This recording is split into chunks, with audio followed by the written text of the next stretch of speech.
Bueno, pues que el Señor bendiga la palabra de hoy. El tema que voy a hablar hoy es un tema que está, por así decirlo, que mucha gente ha hablado de él. Los 4 tipos de amor que están en la Biblia. Pero a lo mejor hay alguna persona que está aquí, o incluso escuchándola por internet, que es la primera vez que escucha de ello. Yo creo que sí, mi memoria no me falla, que alguna vez he estado predicando de esto, pero lo voy a intentar decir de otra manera, ¿vale? Y verdaderamente la palabra amor es la palabra más trillada o más usada, manoseada y abusada de ella que hay en la vida. Hay gente que dice te amo y lo que estaba diciendo es otra cosa. Quiero usar tu cuerpo para mi beneficio y luego te voy a utilizar como un pañuelo reusado y te lo voy a tirar así. Desgraciadamente hay hombres y mujeres, jóvenes, varones y hembras, que se han sentido así, que no están utilizados como un pañuelo sucio, pum, vale, y luego para afuera, y ahí te las arreglas. Luego vienen las lágrimas y el dolor. No podemos decir que el pecado, todo aquello que está fuera de los límites de Dios, pues no trae lágrimas, muchas lágrimas y muchos dolores nos causan los demás, nos causamos a nosotros mismos. Así que hay muchas frases que podemos decir, es por tu bien, que podría parecer amor, pero veremos si es el bien tuyo o el bien de la persona. O otras frases más manipuladoras, nadie te va a querer como yo.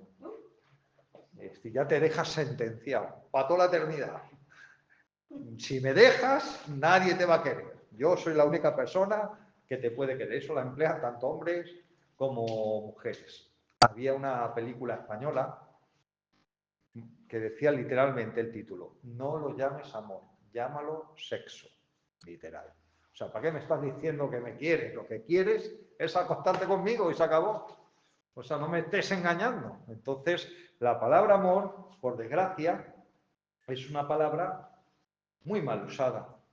Dentro de la familia, lo normal es que la gente se ame, que es lo lógico normal.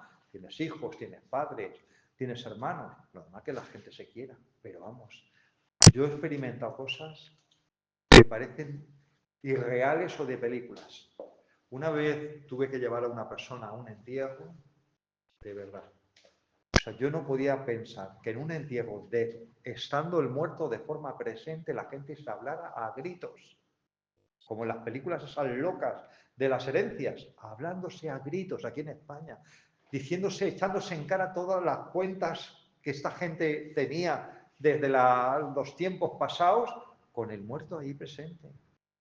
Yo a la mujer, porque era un señor mayor, era el padre, el patriarca, por así decirlo, de la familia, la mujer no la conocía, pero yo mira que no soy una persona muy efusiva, muy de abrazos, muy de besucona y tal, pero de verdad yo me acerqué a la mujer, la abracé, le dije, mira, lo siento, de verdad, que Dios te dé consuelo en tu dolor, porque es que, vamos, además que era una mujer de 1,40 m, una española así que era que habría hecho en la vida todas las cosas que hubiera hecho. O sea, yo no me meto ahí, que no hubiese hecho todas las cosas que se echaban en cara, pero por favor, que estás en un entierro, no puedes estar, hay que tener un poco de compostura, luego termina el entierro, ya os podéis matar, si queréis.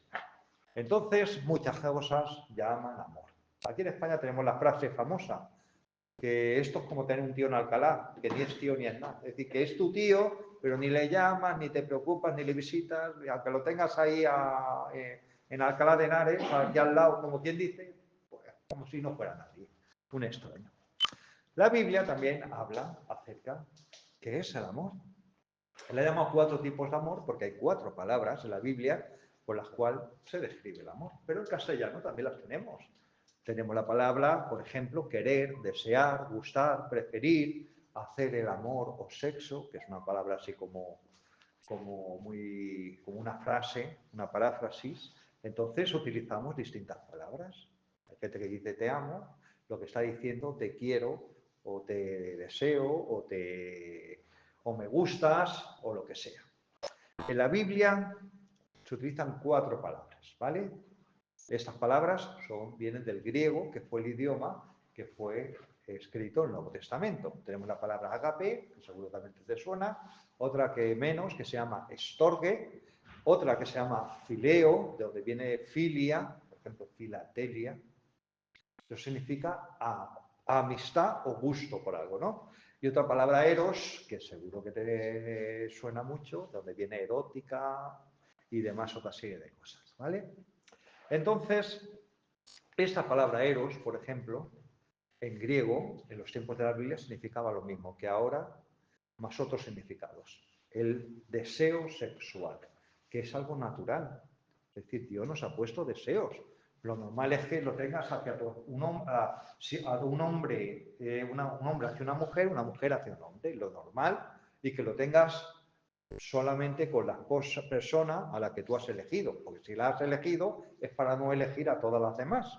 Eso debería ser lo normal. Vemos que el mal uso del eros ha traído niños sin padre, mujeres llorando, hombres también llorando, enfermedades venéreas, tanta serie de cosas por salirnos de los límites de Dios. Que al final es como la historia del enchufe. Niño, no metas los dedos en el enchufe, que no los metas. Los metes en el enchufe, te pega ahí la electricidad y luego papá. Pues somos así, por desgracia, ¿vale? Pero es curioso que Neros, en griego, tiene otros significados que yo no conocía, los aprendí ahora haciendo el estudio. Y, por ejemplo, uno de los significados que tiene es el que se utiliza para hablar de la avaricia. El verbo amar el dinero se utiliza la palabra eros, o sea, la que se utiliza para la relación sexual. Es decir, que hay gente que es tan avariciosa que es que su amor de su vida es el dinero, topa a mí, como decíamos aquí en España.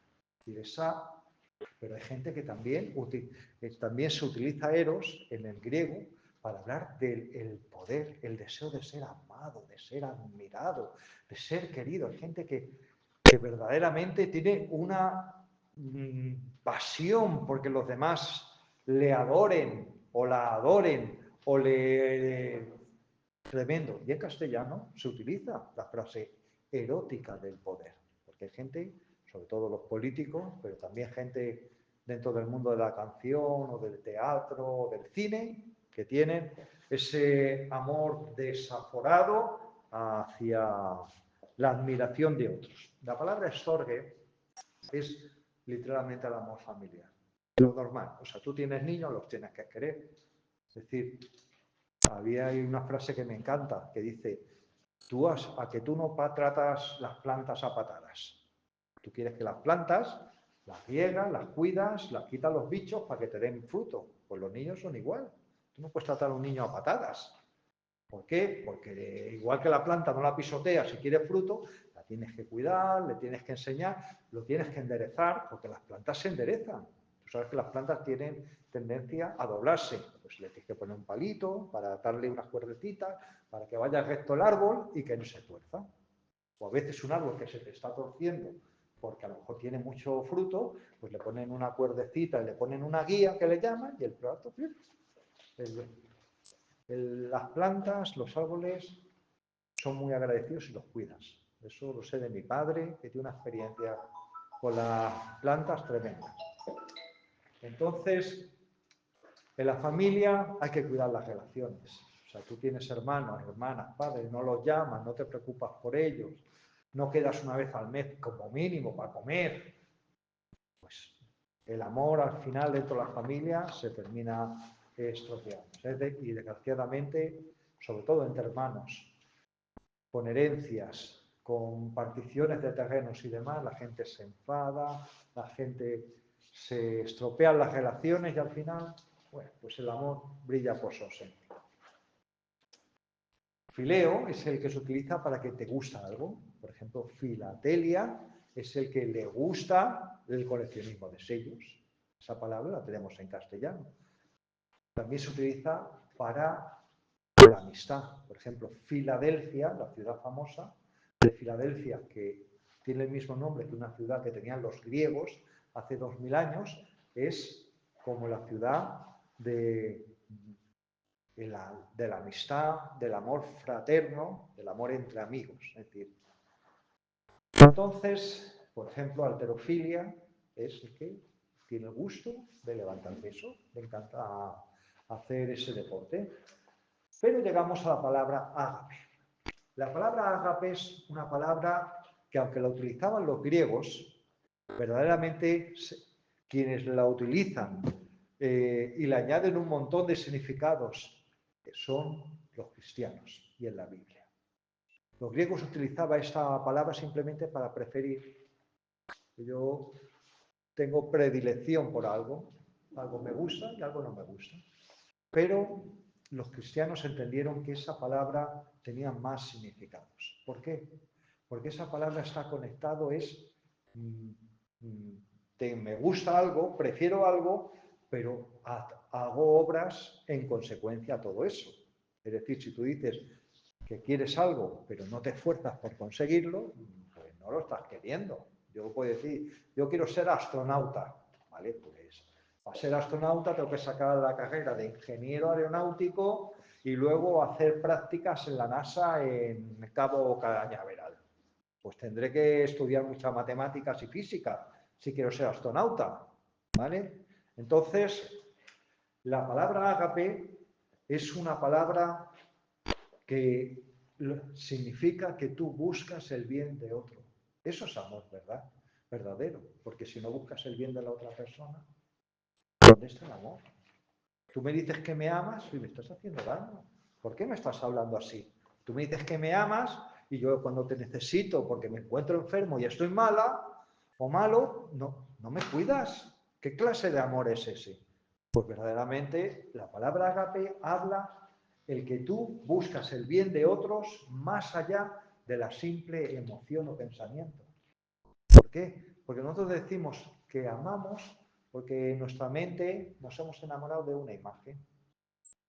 Pero luego, cuando llega la hora de la verdad, sabéis que había una famosa actriz que se llamaba Rita Hayworth, esta de los años 40, 50. Era una mujer despampanante, como decimos ahora. Y claro, a los hombres les gustaba pues, intentar conquistarla y acostarse con ella. Y ella, pues, tenía sus relaciones, no la juzgo, pero ella decía una frase muy interesante. Decía, los hombres se acuestan con Rita Hayworth, pero es que luego se levantan por las mañanas conmigo. Claro, ellos querían una imagen idealizada de la actriz de cine, pero luego la persona real era de otra manera. Entonces, el ágape busca el amar a otro más allá de la emoción o de la idealización que uno tiene.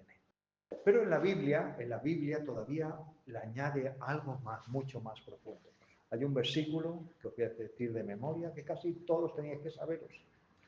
Es Juan 3:16. De tal manera amó Dios al mundo que dio a su Hijo unigénito para que todo aquel que en él crea no se pierda, mas tenga vida eterna.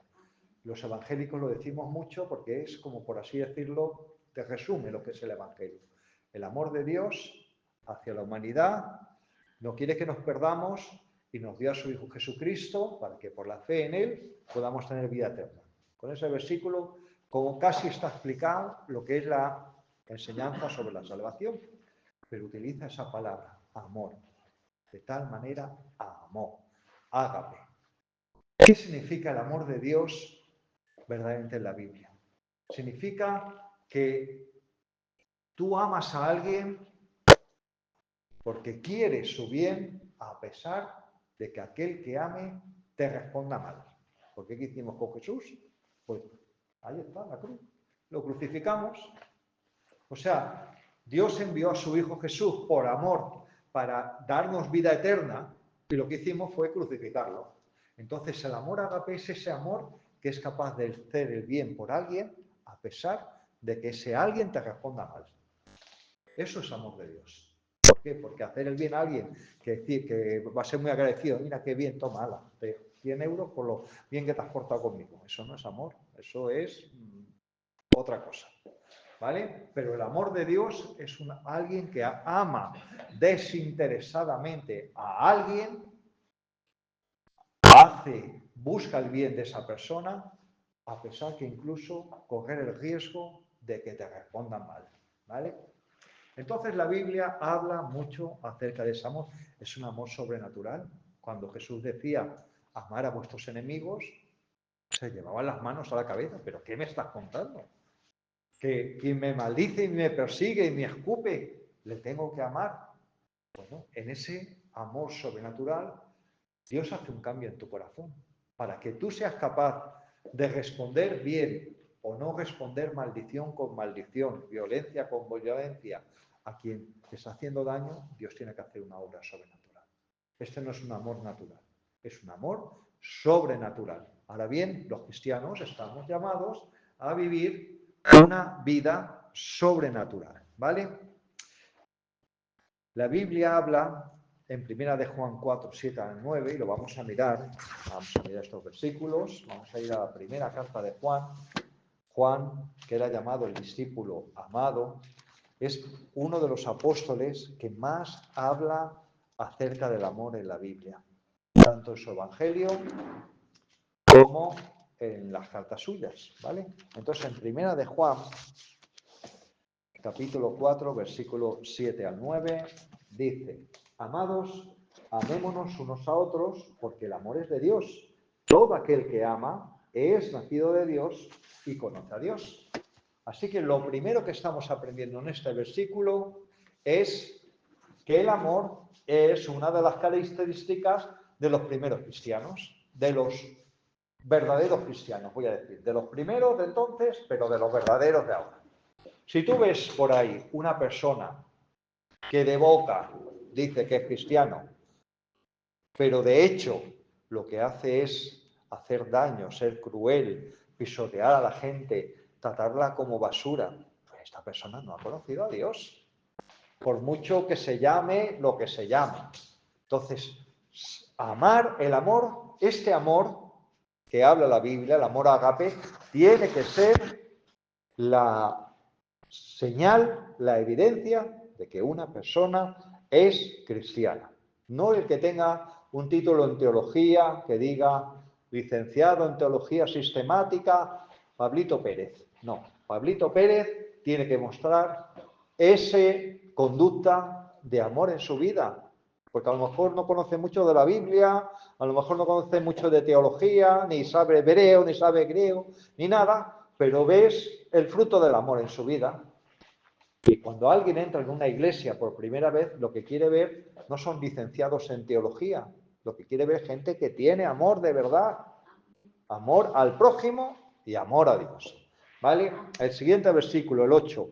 El que no ama no ha conocido a Dios, porque Dios es amor. Tú fíjate qué definición tan hermosa. Dios es amor. Hay una diferencia de decir Dios es el amor, como si estuviéramos diciendo que el acto de amar, eso es Dios, sino que de la esencia. Es decir, lo que constituye el ser de Dios es el amor, buscar el bien de los demás. Ojo, que el bien, según Dios, no es igual que tu propio bien. Tú puedes tener un concepto de lo que es tu bien, que a lo mejor Dios sabe que ese bien no es tu bien, aunque tú lo pienses, ¿vale? Entonces, Dios es amor y si no hay amor en la persona, pues no ha nacido de Dios, porque cuando tú naces espiritualmente, tú eres conectado a una fuente de amor eterna. Tú tienes una fuente de amor disponible para ti en los cielos. ¿Por qué? Porque si tú das y nadie te da a ti, pues te llegas un momento que te vacías o te cabreas. Pero cuando tú das y aunque te respondan mal, te vuelves a rellenar en la fuente inagotable de Dios, pues mira, pues sigue dando y sigue dando y sigue dando y ya te da lo mismo, que las personas te lo agradezcan o te lo agradezcan, te responda bien, te responda mal, te da exactamente igual. Porque tú tienes una fuente en la cual tú recibes provisión del amor y das a los demás. Dice el 9, en esto se mostró el amor de Dios para con nosotros, en que Dios envió a su Hijo unigénito al mundo para que vivamos por él. Tú fíjate qué precioso versículo. Uno pregunta a Dios, ¿de qué manera nos has amado? Pues que nos has mandado a tu Hijo Jesucristo, porque Él es nuestra vida, el que nos ayuda, el que nos motiva, el que crea en nosotros el deseo, el modelo para vivir, es Jesús. Verdaderamente, sin Jesucristo y la gente que le ama, el mundo sería un mundo bastante feo. ¿Por qué? Porque si no tenemos las referencias que Dios nos da y el poder que Él nos da para hacer el bien, esto sería como el salvaje oeste. Por eso la gente que no tiene a Dios como referencia ni a Jesús como modelo hace las cosas que hace. ¿Cómo es posible que en la cabeza de nadie le entre que tú te pongas un cinturón bomba, te vayas al metro y te explotes y Dios te va a recibir en los cielos? Es que eso es una locura. Pero hay gente que lo cree, porque no cree en este Dios de amor, ni cree en ese Jesús que murió en la cruz. Así de claro. Entonces, el tener tú estas referencias, ese modelo y esa fuente, pues te cambia la vida. Por eso los primeros cristianos hacían las cosas que hacían y por eso en la actualidad hay cristianos que hacen las cosas que hacen. En el siglo como cuarto, más o menos, hubo una gran plaga en Roma, en todo lo que era el Imperio Romano. Esto de pandemias, esto es muy antiguo, esto no es del COVID. Ya pandemias ha habido en el mundo, pero gordas, ¿eh? Tanto la peste negra en la Edad Media como en el tiempo de los romanos hubo también una especie de peste negra por el estilo, que la gente empezó a morirse como moscas, ¿vale? ¿Qué es lo que pasó en esa época? Pues que ya en el siglo IV ya había muchos cristianos. Todavía no era oficial, ¿vale? El cristianismo en el Imperio Romano. El César Constantino, que no era tonto, dijo, uy, el imperio se me está disgregando. Si yo me hago cristiano y obligo a la gente a hacerse cristiana, lo mismo mantenemos aquí el imperio vivo, ¿vale? Se aprovechó de eso y trajo muy malas consecuencias el aliarse con el poder político y militar de Roma. De ahí salió la Iglesia Católica y muchos problemas que hubieron después. Pero justamente en los años previos a que Constantino tomara esa decisión, hubo una pandemia en todo el mundo, la gente, todo lo que era la zona del Mediterráneo, la gente se moría como moscas, pero ¿qué hicieron los cristianos? Cuidar a los enfermos. Era una enfermedad de tipo de contacto. Es decir, que si tú tocabas a la persona que estaba enferma, te ibas a contagiar, ¿vale? Entonces, los trataban como leprosos, aunque fueran dentro de la propia familia, los sacaban. Pero los cristianos empezaron a hacer como especie de hospitales de campaña, donde acogían a la gente, la cuidaban. Murieron muchos pastores, murieron obispos cristianos cuidando a los enfermos. Pero los sacerdotes paganos, que veían a los cristianos ahí cuidando a la gente, se fueron a quejar al César. Dijo, César, esto hay que pararlo. La gente se está yendo tras los cristianos. Están dejando el paganismo, están dejando nuestros templos. Hay que parar a los cristianos como sea, porque prefieren sus manos a las nuestras. Eso es el amor de Dios. ¿Qué te lleva a arriesgar tu vida en cuidar a una persona enferma extraña si no es el amor de Dios? Hay algo tremendo que ocurre cuando una persona nace de nuevo espiritualmente, que es transformado por Dios.